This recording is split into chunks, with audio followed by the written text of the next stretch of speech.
हरे कृष्णा कृष्णा कृष्णा हरे हरे हरे राम राम राम हरे हरे हरे कृष्णा कृष्णा कृष्णा हरे हरे हरे राम राम हरे हरे हरे कृष्णा कृष्णा कृष्णा हरे हरे हरे राम राम हरे हरे हरे कृष्णा कृष्णा कृष्णा हरे हरे हरे राम राम हरे हरे हरे कृष्णा कृष्णा कृष्णा हरे हरे हरे राम राम हरे हरे हरे कृष्णा कृष्णा कृष्णा हरे हरे हरे राम हरे हरे हरे कृष्णा कृष्णा कृष्णा हरे हरे हरे राम राम हरे हरे। जय श्री कृष्ण चैतन्य प्रभु नित्यानंद श्री अद्वैत कथातर शिवाशादि गौर भक्त वृंदा की जय। श्रील प्रभुपाद की जय। गुरु महाराज की जय। हरनाम संकीर्तन की जय। अनंत कोटि वैष्णव वृंदा की जय। हरे कृष्णा। थैंक यू माता जी।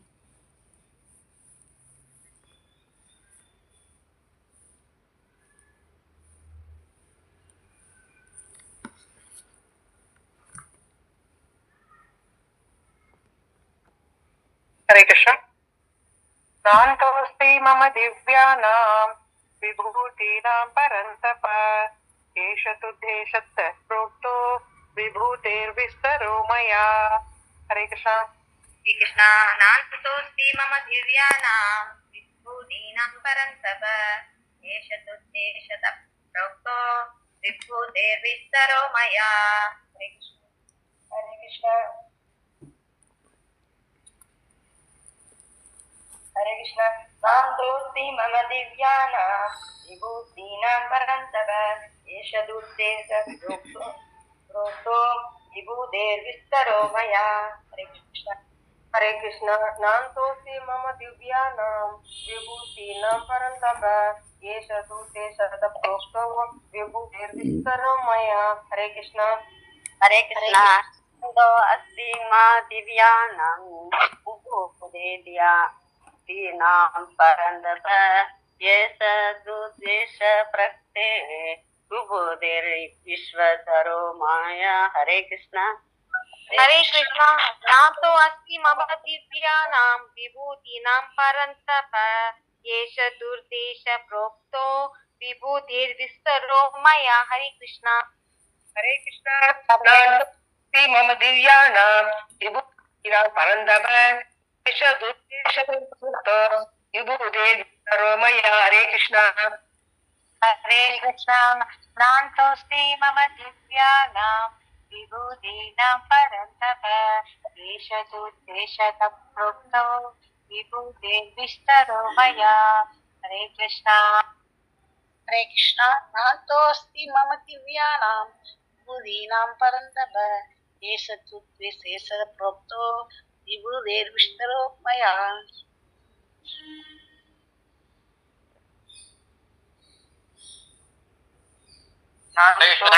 मम दिव्यानां विविधिनां परन्तप येषा दुर्देश प्रोक्तो विभूतेर्विस्तरो मया। हरे कृष्ण। नान्तोऽस्ति मम दिव्यानां विभूतीनां परन्तप येष दुर्देश प्रोक्तो विभूतेर्विस्तरो मया। हरे कृष्ण। हरे कृष्ण।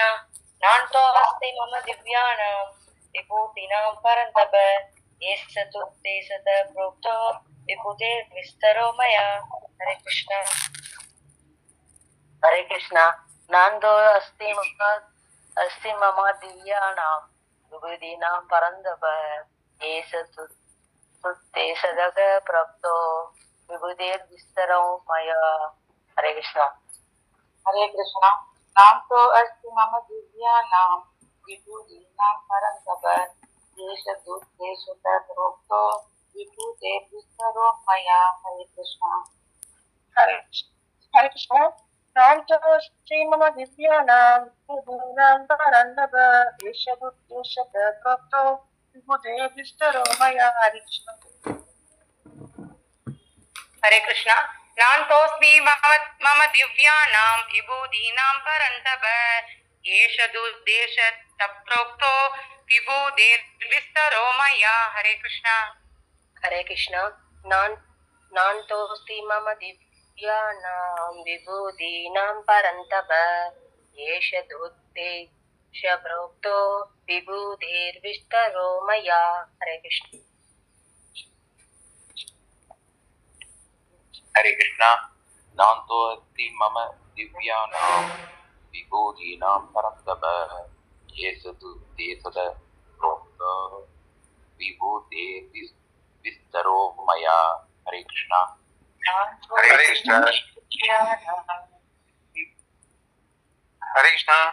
नान्तो अस्ति मम दिव्यानां विभूतीनां परं तप येषु तुरत्तो विभूति विस्तरो मया. हरे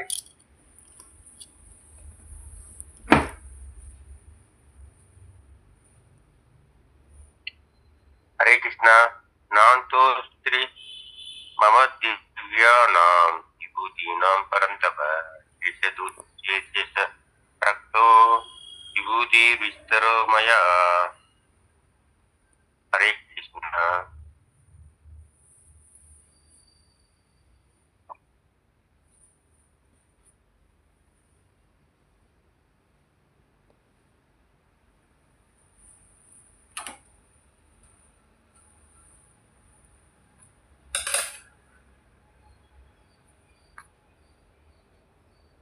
हरे कृष्ण. नान्तोऽस्ति मम दिव्यानां विभूतीनां परं तप येश्च दुर्देशतः प्रोक्तो विभूतिर्विस्तरो मया. हरे कृष्ण. हरे कृष्ण. नान्तोऽस्ति मम दिव्यानां विभूतीनां परं तप येष दुर्देशतः प्रोक्तो विभूतिर्विस्तरो मया. हरे कृष्ण.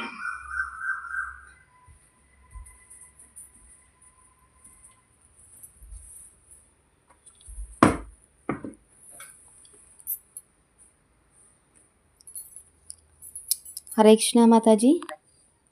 हरे कृष्णा. நான் சொல்லிட்டேன் மாதா. சொல்லுங்க மாதாஜி. नान्ते हस्ति मामा दिव्यानां विभूतीनां परन्ताप येष दुष्टे सत प्रोक्तोद विभूतिर्विस्तरे माया. हरे कृष्णा. ஹரே கிருஷ்ணா. பிரபுஜி மாதாஜி எல்லாரும் சொல்லி முடிச்சாச்சா? ஸ்லோகா ஹரே கிருஷ்ணா.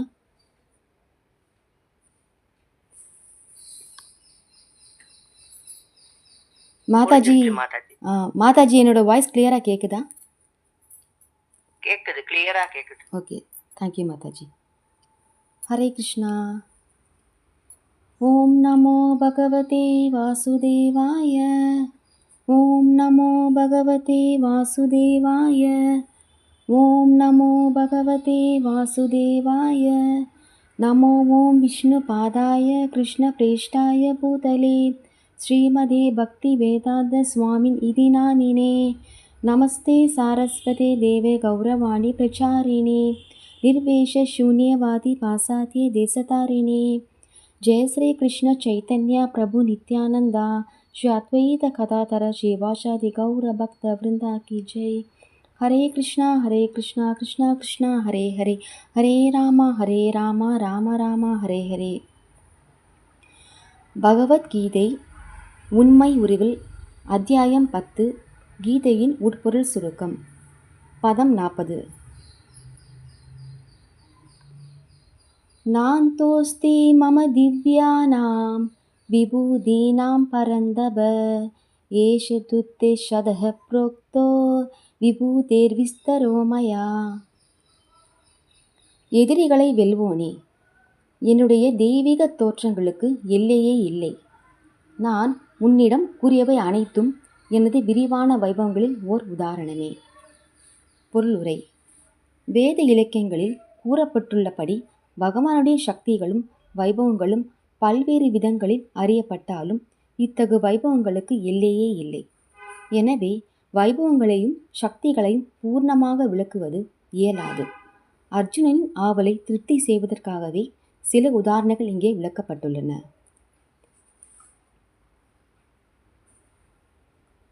மொழிபெயர்ப்பு மற்றும் பொருளை வழங்கிய தெய்வ திரு ஆசா பக்தி வேதாந்த சுவாமி பிரபுபாதர் ஜெகத்குரு ஸ்ரீல பிரபுபாதா கி ஜெய். பக்தர்கள் அனைவருக்கும் எனது பணிவான வணக்கங்கள். ஸோ கிருஷ்ணர் இல்லாமல் எதுவுமே கிடையாது. அப்படி ஏதாவது இருக்குன்னு நினச்சோம்னா அதுதான் மாயா. எதிரிகளை வெல்வோனே, என்னுடைய தெய்வீக தோற்றங்களுக்கு எல்லையே இல்லை. எதிரிகளை வெல்வோனே, என்னுடைய தெய்வீக தோற்றங்களுக்கு எல்லையே இல்லை. நான் உன்னிடம் கூறியவை அனைத்தும் எனது விரிவான வைபவங்களில் ஓர் உதாரணமே. அர்ஜுனனின் ஆவலை திருப்தி செய்வதற்காகவே சில உதாரணங்கள் இங்கே விளக்கப்பட்டுள்ளன. ஸோ ஏற்கனவே அவர் சொன்னது போல இது எல்லை அற்றது. பகவானுடைய வைபவங்கள் சொல்லணும் அப்படின்னா அது சுருக்கமாக சில முக்கியமான விஷயங்களை பற்றி மட்டும் சொல்கிறேன் கேளுங்கள். ஸோ கிருஷ்ணர் இல்லாமல் எதுவுமே கிடையாது. அப்படி ஏதாவது இருக்குன்னு நினச்சோம்னா அதுதான் மாயா. ஸோ நம்ம அதை அடிக்கடி ஞாபகம் வச்சுக்கணும். பகவானுடைய வைபவங்களை அர்ஜுனனுக்கு கூறினார். அதாவது சிறு துகள்கள் பகவானுடைய வைபவங்களில் ஒரு சிறு உதாரணம் மட்டும் எடுத்து கூறினார். கடவுளை பூர்ணமாக அறிய இயலுமா அப்படின்னா கண்டிப்பாகவே இயலவே இயலாது. யாருமே நான் கடவுளை முழுமையாக உணர்ந்து விட்டேன், அறிந்து விட்டேன் அப்படின்னு சொல்லவே முடியாது. ஒருத்தர் பெரிய பதவியில் இருக்கலாம், தேவர்களாக கூட இருக்கலாம், இந்திரனாக இருக்கலாம், சந்திரனாக இருக்கலாம், வருணனாக இருக்கலாம், பிரம்ம தேவராக கூட இருக்கலாம். எத்தனை உயர்ந்த பதவியில் இருந்தாலும், தேவி தேவர்களாக இருந்தாலும் பகவானுடைய வைபவங்களை பூர்ணமாக அறிய முடியவே முடியாது. பெரிய ரிஷியாக கூட இருக்கலாம், அல்லது முனிவராக கூட இருக்கலாம், அல்லது பெரிய சக்கரவர்த்தி சாம்ராட்டாக கூட இருக்கலாம். ஆனால் பகவானுடைய பூர்ண வைபவங்களை பூர்ணமாக அறிய இயலவே இயலாது. இல்லை என்றால் ஒரு தூய்மையான பக்தராக கூட இருக்கலாம். நாரத முனிவரை போன்று, இல்லை பிரகலாத மகாராஜ், குந்தி மகாராஜர், துருவ மகாராஜர், அம்பரீஷ மகாராஜர், இது போன்ற ஸ்ரீமத் பாகவத்தில் எண்ணில் அடங்கா தூய பக்தர்கள் இருக்கின்றார்கள். அவர்களால் பகவானுடைய பூர்ணமான வைபவத்தை அறிய முடியுமா அப்படின்னா அவர்களாலேயும் முடியவே முடியாது. நம்ம பிரார்த்தனையில் பார்த்தோம்னா அனைவருமே குறிப்பிடுகிறார்கள், உங்களுடைய வைபவங்கள் எங்களால் அறிய இயலாது அப்படின்னு சொல்கிறாங்க. இல்லைன்னா கிருஷ்ணருடைய மனைவி ருக்மணி, சத்யபாமா, ஜாம்பவதி, சாவித்ரி, சவிதா, இது போன்ற 16,108 ராணிகள் இருக்கின்றார்கள். பகவான் திருமணம் செய்து கொண்டார். இந்த ராணிகளுக்கு பகவானுடைய பூரண வைபவங்களை அறிய முடியுமா அப்படின்னா கண்டிப்பாக அறிய முடியவே முடியாது. ருக்மணியும் கிருஷ்ணரும் அந்தப்புரத்தில் இருக்கும் பொழுது பகவான் கேட்கின்றார், என்னை ஏன் திருமணம் செய்து கொண்டாய்? நானோ மாடு மேய்ப்பவன், ஒரு சாதாரண வைஷ்யன். நான் மாடுகளை மேய்ப்பவன். என்னை ஏன் திருமணம் செய்து கொண்டாய்? என்னிடம் என்ன வைபவங்கள் இருக்கின்றது? இதோ பார், என்னிடம் எதுவும் இல்லை. நீ சிசுபாலனை திருமணம் செய்திருந்தால் அவனோ பட்டத்து அரசன், அவனோ ஒரு பெரிய அரசன். உன்னை மாட மாளிகையில் வைத்து உன்னை நன்றாக பாதுகாத்திருப்பான். நீ ஏன் என்னை திருமணம் செய்து கொண்டாய் அப்படின்னு பகவான் கேட்டார். ருக்மிணி என்ன பண்ணாங்க அப்படின்னா மயக்கம் போட்டு கீழே விழுந்துட்டாங்க. அதுக்கப்புறம் பகவான் என்ன செய்தார் அப்படின்னா அப்புறமேல சமாதானப்படுத்தினார். அதுபோல் பகவானுடைய பூர்ண வைபவங்களை அறிவது மிக மிக கடினமே. பகவானுடைய நண்பனாக இருக்கலாம் அர்ஜுனர். அர்ஜுனர் பகவானுக்கு தேர் ஓட்டுகின்றார் அப்படின்னா அர்ஜுனர் பகவானுடைய வைபவங்களை பூர்ணமாக அறிய முடியுமா? கண்டிப்பாக அறிய முடியாது. நான் கிருஷ்ணருடைய தாய், தந்தை யசோதா, நந்த மகாராஜர், தேவகி வசுதேவர், எங்களுக்கு பகவானுடைய வைபவங்களை பூர்ணமாக அறிய முடியுமா? தெரியும் அப்படின்னு சொல்லிவிட முடியுமா? கண்டிப்பாக சொல்லிவிட முடியவே முடியாது. ஏன் அப்படின்னா அவர்களாலேயும் பகவானுடைய வைபவங்களை பூர்ணமாக அறிய இயலவே இயலாது. ஒரு முறை பலராமர் குறிப்பிடுகின்றார், தாயே கிருஷ்ணர் மண்ணு சாப்பிட்டு விட்டான் அப்படின்னு சொல்லும் பொழுது, சிறு குழந்தையாக இருக்கும் பொழுது யசோதை பதறி அடித்து ஓடி வருகிறாள். ஓடி கிருஷ்ணர் மண்ணு சாப்பிட்டு விட்டாயா? இல்லை அப்படின்னு சொல்லும் பொழுது, இல்லை இல்லை நான் பார்க்க வேண்டும் அப்படின்னு பகவானுடைய திருவாய் திறந்து பார்க்கும் பொழுது அண்ட சராசரங்கள் அனைத்தையும் பகவானுடைய திருவாயை தெரிய யசோதா ஒரு நிமிடம் சொக்கி மயங்கி சூரியன், சந்திரன், அனைத்து கிரகங்களுக்கும் பகவானுடைய திருவாயில் தெரிகிறது. பிருந்தாவனமும் தெரிகிறது. பிருந்தாவனத்தில் இருக்கும் கோபி யசோதா என்ன பண்ணுறாங்க? யசோதாவையே பகவானுடைய திருவாயில் பார்க்கின்றார்கள். அப்படி பார்த்தோம் அப்படின்னா பகவானுடைய வைபவங்களில் எண்ணில் அடங்காத வைபவங்கள் அர்ஜுனனும் பார்த்தோம் அப்படின்னா அடுத்த அத்தியாயத்தில் பகவான் விஸ்வரூபத்தை காட்டுவார். அர்ஜுனன் என்ன சொல்வாராம் அப்படின்னா, நீ கடவுள் கடவுள் அப்படின்னு சொல்றியே, விஸ்வரூபத்தை எனக்கு காட்டு அப்படின்னு சொல்லும் பொழுது பகவான் அற்புதமான விஸ்வரூபத்தை காட்டும் பொழுது அர்ஜுனன் பயம் ஏற்படுத்தியது. கிருஷ்ணா போதும் போதும் உடைய ஷியாமஸ்ன ரூபத்தை எனக்கு காட்டு அப்படின்னு சொல்லும் பொழுது விஸ்வரூபத்தில் இருந்து பகவான் சதுர்புஜ ரூபத்தை காட்டினார். இதுபோல பல ரூபத்தை காட்டினார். இந்த கலியுகத்தில் பல பேர் கடவுள் கடவுள் என்று சொல்கிறார்கள். அவரிடம் நாம் என்ன கேட்கிறோம் அப்படின்னா, கிருஷ்ணர் அர்ஜுனர் கேட்ட உடனே விஸ்வரூபத்தை காட்டினார். அதுபோல நீங்கள் ஏதாவது ரூபத்தை காட்டுங்கள், கிருஷ்ணருடைய ராமருடைய ரூபத்தை காட்டுங்கள். அப்படி சொன்னோம் அப்படின்னா இல்லை இல்லை நாளை காட்டுகிறேன் அப்படின்னு ஓடி விடுவார்கள்.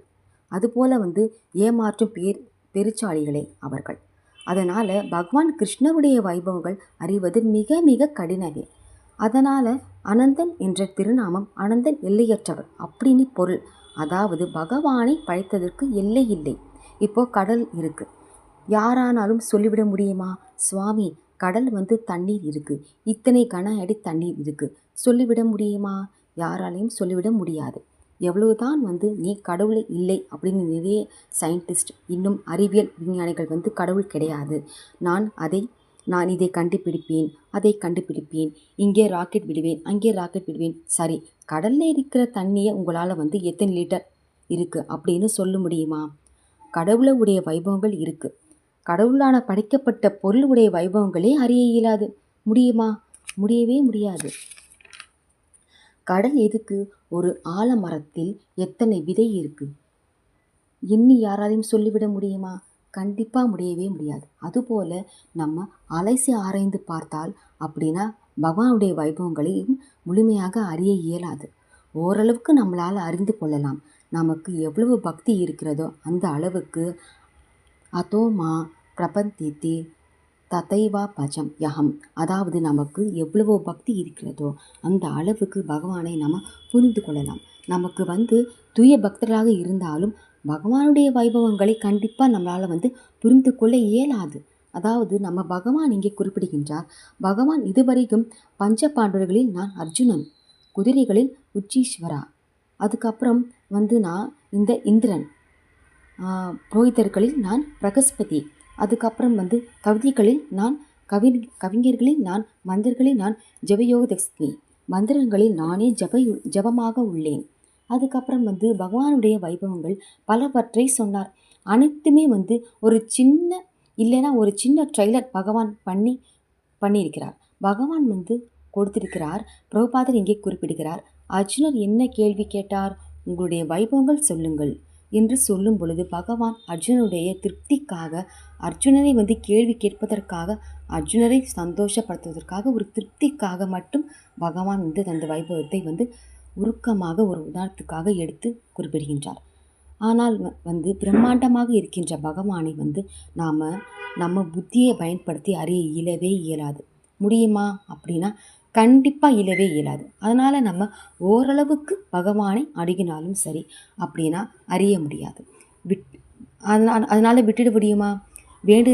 எதுக்கு அதிக முயற்சி செய்யணும் அப்படின்னா நம்ம யோசிக்கக்கூடாது. ஒரு பொருளை நம்மளால் முடியாதுன்னு முடிவு ஆயிடுச்சு, அதுக்கப்புறம் அந்த பொருளை அடைவதற்கு நாம் ஏன் முயற்சி செய்யணும் அப்படி என்ற நாம் விட்டுவிட முடியுமா? கூடாது. நம்மளால் எந்த அளவுக்கு அறிய முயற்சி செய்ய முடியுமோ அந்த அளவுக்கு பகவானுடைய வைபவங்களை நாம் புரிந்து கொண்டோமோ அப்படின்னா நம்ம பகவத் பக்தி செய்து பகவானை அடைவதற்கு ஏதுவாக இருக்கும். அதனால் கடவுளுடைய பூர்ணமாக வைபவத்தை அறிய மிக மிக கடினம். ஆனால் நம்ம முயற்சி செய்தால் நமக்கு அந்த பகவானை அடைவதற்கு ஏதுவாக இருக்கும். அந்த அளவுக்கு நம்ம அறிய அதனால் கடவுளுடைய பூர்ணமான வைபவத்தை அறிய மிக மிக கடினம். பட் முயற்சி செய்யலாம். அதை முயற்சி செய்யும்போது நமக்கு அது நிச்சயமாக அதை கை கொடுக்கும். நமக்கு பகவான் கை கொடுப்பார். நம்ம ஆழமாக அந்த அட்டென்டிவ் சாட்டிங்னு சொல்கிறாங்களே அந்த மாதிரி நம்ம கொஞ்சம் கொஞ்சமாக நம்ம உணர்ச்சி பூர்வமாக நம்ம செஞ்சு வந்தோம்னா நம்ம கொஞ்சம் கொஞ்சமாக நம்மளால் அறிய முடியும் நம்மளால். ஸோ கிருஷ்ணர் இல்லாமல் எதுவுமே கிடையாது. அப்படி ஏதாவது இருக்குன்னு நினச்சோம்னா அதுதான் மாயா. ஸோ ஹரே கிருஷ்ணா கிருஷ்ணா கிருஷ்ணா ஹரே ஹரே, ஹரே ராம ராம ராம ஹரே ஹரே. ஹரி ஓம் தத்சத். ஹரே கிருஷ்ணா. தேங்க்யூ பிரபுஜி, தேங்க்யூ மாதாஜி. ஹரே கிருஷ்ணா. முடிச்சிட்டேன் பிரபு. ஹரே கிருஷ்ணா. ஹரே கிருஷ்ணா. பக்தர்கள் அனைவருக்கும் இந்திய காலை வணக்கம். ரொம்ப நன்றி மாதாஜி. ஸோ இங்க வந்து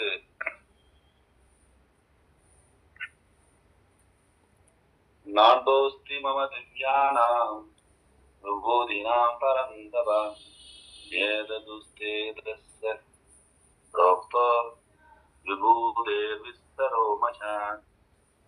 எதிரிகளை வெல்போனே, என்னுடைய தெய்வீக தோற்றங்களுக்கு எல்லையே இல்லை. நான் உன்னிடம் கூறியவை அனைத்தும் எனது விரிவான வைபவங்களின் ஒரு உதாரணமே அப்படின்னு சொல்றார். சோ அர்ஜுனன் வந்து உயர்ந்த நிலையில இருந்ததுனால அவர் வந்து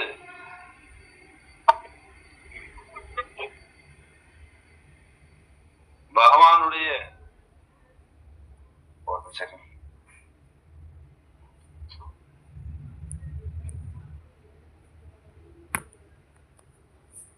உயர்ந்த நிலையில அவருடைய அன்பு தொண்டை வெளிப்படுத்தினதுனால பகவான் வந்து அவர் வந்து ரொம்ப முழுமையா அவருடைய சந்தேகங்களுக்கெல்லாம் இங்க வந்து பதில் கொடுக்கிறார். அதே மாதிரி இங்க வந்து அர்ஜுனனையும் வந்து என்ன செய்யறாரு, அவர் வந்து பலவிதமான பெயர்கள்ல அவர் வந்து புகழ்றார். இங்க வந்து எதிரிகளை வெல்வோனே, என்னுடைய தெய்வீக தோற்றங்களுக்கு எல்லையே இல்லை அப்படிங்கிறார். அப்ப பகவானுடைய உன்னதமான இந்த உயர்ந்த விஷயங்களை அவருடைய சக்தியை வந்து புரிந்து கொள்வதற்கும் அதை எடுத்து சொல்வதற்கும் யாராலையும் முடியாது அப்படிங்கிறாரு. ஏன் அப்படின்னா அது பகவானுக்கு மேல யாரும் கொடுக்க முடியாது. பகவானை பத்தி முழுசா சொல்லணும் அப்படின்னா பகவான் மட்டும்தான் சொல்ல முடியும் அப்படிங்கிறதுனால இங்க பகவானே எல்லாத்துக்கும் அந்த விளக்கங்கள் கொடுக்கிறார். சோ அதனால பகவானுடைய சக்தி என்ன, அவருடைய செயல்கள், அவருடைய தோற்றம் எல்லாமே எப்படி நம்ம பார்க்க முடியும் அப்படின்னா அது நம்மளால புரிஞ்சு கொள்ளவே முடியாது. அது மனிதர்களா இருந்தாலும் சரி, தேவர்களா இருந்தாலும் சரி, மனிதர்களே பக்தர்களா இருந்தாலும் சரி, யாராலையுமே புரிந்து கொள்ள முடியாதுன்னு தான் இங்க சொல்றாரு. ஏற்கனவே பார்த்த மாதிரி நாரத மகிழ்ச்சியா இருந்தாலும் சரி, தேவர்கள்ல பிரம்மா முதற்கொண்டு யாராலையும் என்ன செய்ய முடியாதுங்கிறாங்க, பகவானை பற்றி முழுமையாக தெரிந்து கொள்ள முடியாது. அதுக்கு வந்து நிறைய நம்ம வந்து பாகவத்துல பாக்குறோம். பிரம்மா புரிந்து கொள்ள முடியாம அவர் என்ன தவறு செஞ்சார், இந்திரன் என்ன தவறு செஞ்சார், பல அசுரர்கள் என்னென்ன தவறு செஞ்சார்கள் அப்படிலாம் நம்ம பாக்குறோம். ஏன் அப்படின்னா பகவானுடைய இந்த உயர்ந்த நிலையை அவங்களால புரிந்து கொள்ள முடியாததுனால இதெல்லாம் இந்த லீலைகள் தான் நடந்தது அப்படின்னு நம்ம பார்க்கிறோம். அதே மாதிரி சத்யபாமா ருக்மணி அவங்க கூட பகவான திருமணம் செய்து வந்ததுக்கு அப்புறம் கிருஷ்ணர் கேட்கிறார், இந்த மாதிரி என்னையே நீ வந்து என்ன செஞ்ச, திருமணம் செய்து கொண்டாய் அப்படின்னு சத்யபாமாட்ட கேட்கிறான். கேட்கும் போது அது ஏன் அப்படி கேட்டார் அப்படின்னா, நானும் ஒரு இடையறு குல சிறுவன், நான் வந்து ஒரு மாடு மேய்க்கக்கூடியவன், ஆனா நீயோ ஒரு உயர்ந்த குலத்துல இருக்கக்கூடியவன், ஆனா ஏன் என்னை வந்து திருமணம் செய்து கொண்டாய் அப்படின்னு ஒரு கேள்விய கேட்கிறார். கேட்ட உடனே அவங்களுக்கு என்ன பதில் சொல்றதுன்னே தெரியாம அவங்களுக்கு மயக்கம் வந்து கீழே விழுந்துடுறாங்க. உடனே கிருஷ்ணர் வந்து திருப்பி சமாதானமாகி அவங்களை சமாதானப்படுத்தி எழுப்புகிறார். இந்த மாதிரி பகவானை பற்றி புரிஞ்சுக்கிறதுக்கும் நம்ம புரிஞ்சுக்கிட்டதை முழுமையை வெளிப்படுத்துவதற்கும் நம்மளால என்ன செய்ய முடியாது, நம்மளால அது தெரியாது, நமக்கு தெரியாது அப்படிங்கிற. அதனால நீங்க வந்து என்ன சொல்றாரு அப்படின்னா, அர்ஜுனனின் ஆவலை திருப்தி செய்வதற்காகவே சில உதாரணங்கள் இங்கு கொடுக்கப்பட்டுள்ளன, விளக்கப்பட்டுள்ளன. சோ இங்க வந்து பகவானே என்ன செய்யறாரு, பக்தனுடைய திருப்திக்காக அவர் வந்து தானே இறங்கி வந்து சொல்றார். அதனால இங்க சொல்ற ஏதாமா பிரபத்தியத்தே அப்படிங்கிறார். என்னிடம் சரணடைவதற்கு ஏற்றார் போல் நான் பலன் அளிக்கிறேன் அப்படிங்கிறார். பலன் அளிக்கிறேன் அப்படின்னா நம்ம வந்து பகவானுடைய எத்தனை சதவீதம் நம்ம பகவான்கிட்ட நம்ம இருக்கோம் அப்படிங்கறத நம்ம வந்து வச்சிருக்கோமோ அதுக்கு தகுந்த மாதிரி நம்ம வந்து என்ன செய்யலாம், பகவானை பற்றி முழுசா தெரிஞ்சுக்கலாம் அப்படிங்கிற.